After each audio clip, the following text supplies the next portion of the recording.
France Info, il est midi, le journal Jean-Christophe Thomas. Et avant d'en venir au retour sur le sol italien de l'ex-otage Giuliana Sgrena, la neige menace aujourd'hui encore une grande partie de la France. Alerte orange sur la Franche-Comté, Rhône-Alpes, le Massif central, les Alpes-Maritimes et la Corse.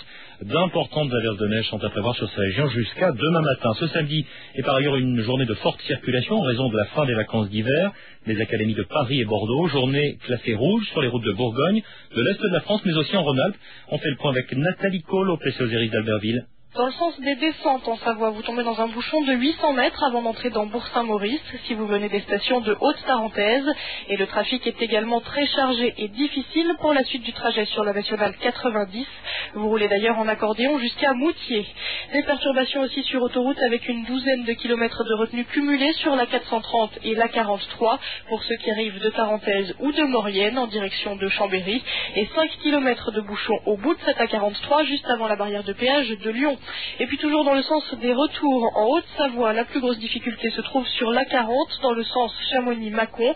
On compte 13 km de bouchons avant le péage de Nangy. Enfin, c'est dense aussi pour monter en station avec des ralentissements ponctuels provoqués par les engins de salage et de déneigement. Ils continuent de traiter les chaussées car les chutes de neige se poursuivent sur l'ensemble de la région. Au PC Osiris, à Albertville, Nathalie Cole, France Bleu Pays de Savoie. À noter qu'en région parisienne, on s'attend à des difficultés à partir de 15-16 heures aux portes de la capitale et jusqu'en début de soirée. Des difficultés par ailleurs ce matin dans la région de Lille. L'aéroport de Lille-Léquin est notamment fermé en raison de la neige et du verglas. Côté route, la nationale 42 est toujours interdite aux camions. Dans la Haute-Vienne cette fois, les poids lourds peuvent à nouveau circuler sur l'autoroute A20. Les centaines de routiers qui avaient été contraints de passer la nuit sur des zones de stockage ont été autorisés à reprendre la route en fin de matinée. Giuliana Sgrena est rentrée en Italie. L'ex-otage est arrivé un peu avant 11 heures tout à l'heure sur l'aéroport de Rome Ciampino. Elle semblait extrêmement affaiblie. Elle a été immédiatement transférée à l'hôpital militaire de la ville. Giuliana Sgrena doit y subir une nouvelle opération dans l'après-midi ou la soirée. Elle a été touchée hier par des tirs américains, hier soir à Bagdad. Une bavure survenue après sa libération alors que le véhicule dans lequel elle se trouvait s'approchait d'un barrage tenu par l'armée américaine, une méprise qui a coûté la vie à un agent des services secrets italiens. Nous y reviendrons tout à l'heure après ce journal aux alentours de midi 10 avec Jean-Baptiste Venditti, notre correspondant à Rome. On ne connaît pas pour l'instant les circonstances de la libération de Giuliana Sgrena. En France, en tout cas, l'annonce du retour à la liberté de la journaliste italienne redonne de l'espoir à tous ceux qui attendent la libération de Florence Obona. Cela fait maintenant tout juste 2 mois que la journaliste du quotidien Libération et Guy Hussein Hanoun ont été enlevés à Bagdad. Un rassemblement était organisé ce matin à Montpellier, place de la Comédie. Benoît Obona, le père de Florence, y participait. La libération de Giuliana est une très bonne nouvelle. C'est une nouvelle très positive et je m'en réjouis beaucoup pour elle et pour toute sa famille et pour la presse. Et pour nous, moi la famille de Florence et puis également la famille de Libération, c'est un motif d'espoir et un motif pour continuer le combat que nous faisons et notamment la participation et l'organisation de manifestations de soutien comme vous le faites aujourd'hui à Montpellier.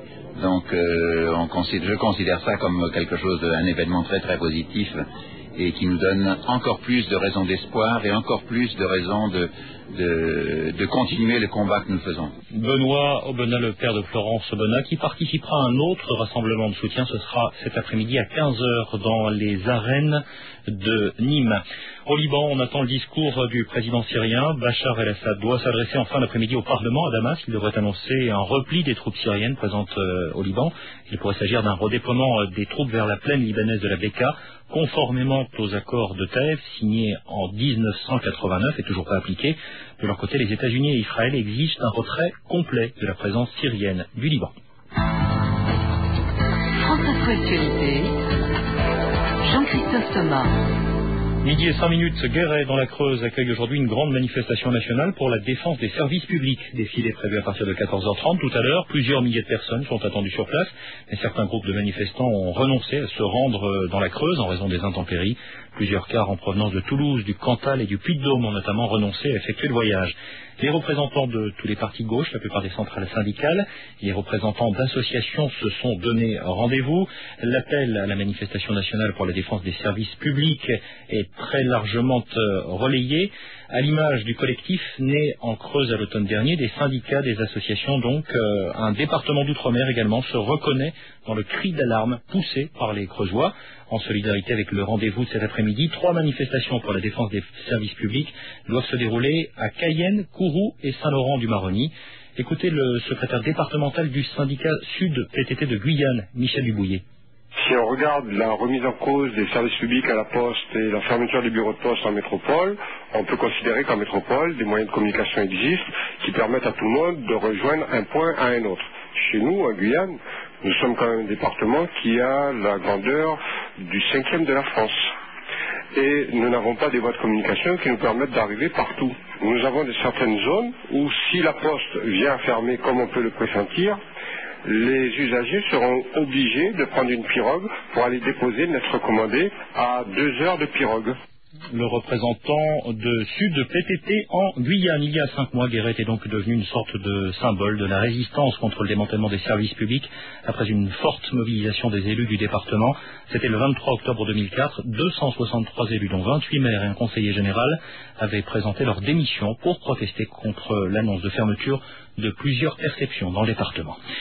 Un grand merci aux étudiants France Info. Ils ont élu France Info meilleure radio d'information. C'est le résultat d'une étude réalisée auprès de 1000 jeunes de 18 à 25 ans par la junior entreprise de l'École supérieure de commerce de Rouen. Des jeunes étudiants ou élèves de grandes écoles. Les autres lauréats sont Le Monde, désigné meilleur quotidien, envoyé spécial dans la catégorie magazine d'information, et le journal télévisé de 20h de France 2. Du sport avec du tennis, deuxième journée du premier tour de la Coupe Davis à Strasbourg, un partout entre la France et la Suède. Cet après-midi, place au double. Il opposera dès 14h la paire française Clément Liodra au Suédois Björkman Aspolin. Football, 28e journée de Première Ligue, Bastia reçoit Lille à 20h, Istres Bordeaux, Monaco-Metz, PSG Nantes, Rennes-Sochaux, Strasbourg-Ajaccio et Toulouse-Nice. Demain, Saint-Etienne accueillera Marseille. Hier soir, Caen a battu Lyon 1-0. Il y a du rugby également. La 21e journée du top 16 a commencé par Biarritz-Toulouse. C'est à 15h10 et c'est à vivre sur France Info. Il est midi et 7 minutes. Météo France avec Exapac, transport de colis et de documents pour les entreprises en France et en Europe. Jacques Kessler. Une météo toujours aussi hivernale, vigilance orange maintenue des Vosges au Jura, l'Auvergne, le Lyonnais, les Alpes du Nord à cause de la neige qui continue à s'accumuler, tandis que sur les Alpes-Maritimes et la Corse, également en vigilance orange, il s'agit d'averses de neige prévues, localement assez fortes à basse altitude, à partir de 300 mètres. Chute de neige aussi sur les Pyrénées, près de la frontière belge, en Alsace, nouvelle giboulée neigeuse prévue du bassin parisien au centre, possible aussi dans l'ouest, avec tout de même plus souvent de la pluie près de l'océan. Temps généralement sec sur le pourtour du golfe du Lion, de petites giboulées neigeuses pouvant néanmoins atteindre temporairement le Languedoc, notamment durant la nuit. Demain, amélioration au cours de la journée dans le nord et l'ouest du pays, apparition de quelques belles éclaircies. Le temps restera neigeux dans l'est et en montagne. Les chutes de neige devraient cependant s'avérer plus faibles et plus dispersées qu'aujourd'hui. Température le plus souvent en baisse, refroidissement accentué durant la nuit de dimanche à lundi. Des gelées très marquées pour un début mars, pratiquement généralisées, par exemple -8 dans la plaine d'Alsace. Et toujours du froid pour la semaine à venir.